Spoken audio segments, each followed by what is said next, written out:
अजहर भाई 22 सीटें कराची की जो हैं, आपका क्या एनालिसिस है?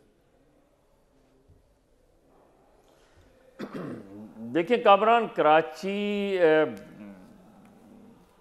बहुत इंजर्ड शहर है। यानी इंजर्ड मैं कह रहा हूँ कि कराची साल साल से बहुत ज़ख्मी है। कराची में मुख्तलिफ़ जमातें आई। कराची ने कभी किसी एक जमात को, एक पीरियड था जिसमें MQM की बड़ी डोमिनेशन थी। इस वक्त जो है कराची बहुत डिवाइडेड है। अच्छा।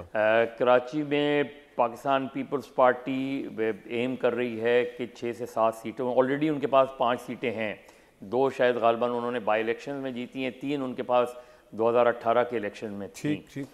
अब जो सिचुएशन बन रही है इस वक्त, ज़ाहिर एक वैक्यूम है। PTI बैक्ड इंडिपेंडेंट कैंडिडेट्स जो हैं वो ज़ाहिर है उन्हें इस तरीके से जलसे जुलूस, रैलीज़, इस तरह की इजाज़त बज़ाहिर नज़र नहीं आ रही उसमें। तो वो पोलिंग स्टेशंस पे कैसे पहुंचेंगे? असल चीज़ ये है कि अगर PTI का यहाँ शहर में वोटर निकल आता है और जाके वोट दे देता है तो PTI को उतनी नहीं लेकिन कुछ नशिस्तें ज़रूर मिलेंगी। अच्छा। MQM को कुछ नशिस्तें मिलेंगी, कुछ नशिस्तें पीपल्स पार्टी को मिलेंगी, चंद एक जमात इस्लामी को मिलेंगी। तो it will be a divided mandate. ये जाहिर है, जिस तरह मैंने पहले कहा कि डिफ़िकल्टी होती है, लेकिन ज़ाहिर है अगर खुर्रम शेर ज़मान लड़ रहे हैं तो उनके पास कोई भी इलेक्शन सिंबल है, लेकिन एक एजुकेटेड वोटर को पता है कि खुर्रम शेर ज़मान कौन है, या फॉर दैट मैटर फिरदौस शमीम नकवी कौन है। बिल्कुल ठीक। उन्हें इसी तरह पीपल्स पार्टी, तो जो लड़ रहे हैं, जो कैंडिडेट्स हैं वो नॉन कैंडिडेट्स हैं, चाहे PTI के हों, पीपल्स पार्टी के हों, जमात इस्लामी के हों या MQM के हों। वो ऐसे कैंडिडेट्स हैं जो एक से ज़्यादा इलेक्शन लड़ चुके हैं, एक से ज़्यादा मरतबा इलेक्शन लड़ चुके हैं।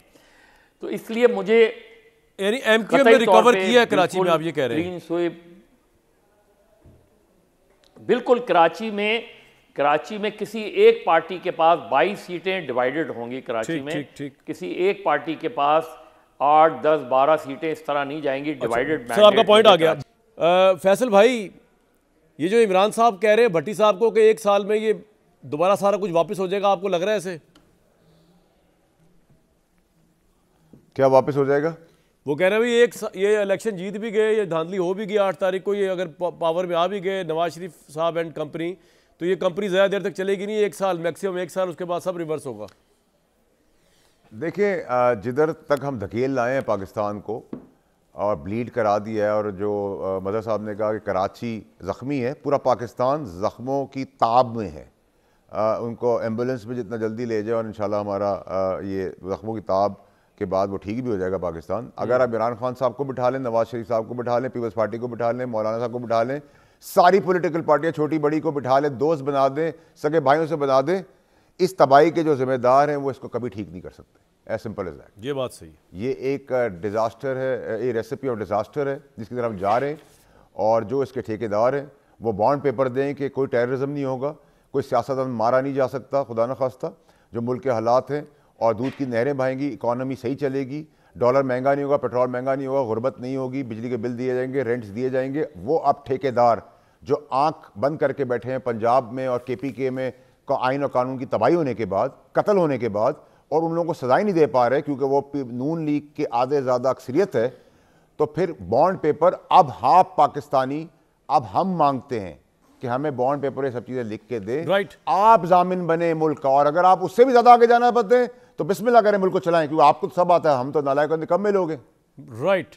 मजहर भाई, ये बिलावल साहब की स्ट्रेटजी कामयाब होती नजर आ रही है आपको कि तहरीक इंसाफ के वोटर को जो अपीलें कर रहे हैं कि मुझे हमें वोट दें, आपको पता नहीं क्या कुछ कर देंगे? देखिए कामरान, पहली चीज़ तो ये कि मैं ये ज़रूर चाहूँगा कि फैसल ये ज़रूर बताएं कि अच्छा फिर क्या करें हम, इस सिस्टम के साथ क्या किया जाए। पहली चीज़ तो ये, क्योंकि ज़ाहिर है कोई ना कोई सलूशन तो होगा ना आपकी नज़र में, या जो भी लोग ये बात करते हैं। दूसरे देखें, बिलावल मेरे नुक्ते नज़र से, हो सकता है मैं गलत हूँ, मेरे नुक्ते नज़र से वो PTI के उस वोटर को एड्रेस कर रहे हैं, PTI के जनरल भी कर रहे होंगे। जाहिर है PTI का जो डेडिकेटेड वोटर है वो तो नहीं जाएगा, वो एक आज़ाद उम्मीदवार के मुकाबले में क्यों पीपल्स पार्टी को वोट देगा? वो तो एक रिएक्शन का वोट है इस वक्त, एक रिएक्शन का वोट होगा, वो आज़ाद उम्मीदवार को पड़ेगा। अब वो नवाज़ शरीफ के मुकाबले में डॉक्टर यास्मीन राशिद को पड़ेगा।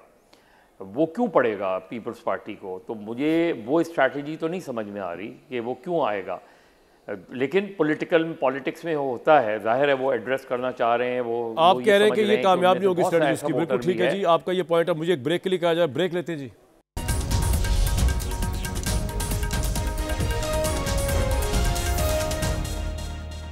जाते जाते मायूसी के इस दौर में आपको मैं एक होप की स्टोरी भी सुनाता हूँ। हमारे बड़े सीनियर साबिक अटॉर्नी जनरल अशतर औसाफ अली साहब जो है, उनकी बेटी जो कैंसर के मरीज मुब्तला थी, फातिमा, उन्होंने पाकिस्तान जैसी पैट्रियार्कल सोसाइटी के अंदर रहते हुए भी, जहाँ पे ऑब्वियसली हम जानते हैं लड़कियों को उस तरह मौके लेने के लिए, आगे बढ़ने के लिए बहुत स्ट्रगल करनी पड़ती है, उन्होंने पूरी दुनिया पर नाम बनवाया।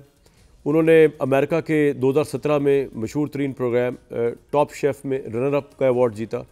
उन्होंने अमेरिका की जेम्स बेयर्ड फाउंडेशन अवार्ड भी जीता। उन्होंने अपनी बिस्तरे मर्ग से she did not give up, और उन्होंने saver chefs hunger for more के नाम से किताब लिखी, जिसको उनकी डेथ के बाद भी जो है इंटेलेक्चुअली इतनी ज़्यादा पजीराई मिली। अगर आप गिव अप ना करें और गिव अप ना करें तो पाकिस्तान जैसी सोसाइटी के अंदर रह के भी आप पाकिस्तान का नाम रोशन कर सकते हैं। आज फातिमा अली की 5वीं बरसी थी, तो मैंने उनको ये ट्रिब्यूट पेश किया। मुझे दीजिए नेक्स्ट वीक तक के लिए इजाज़त।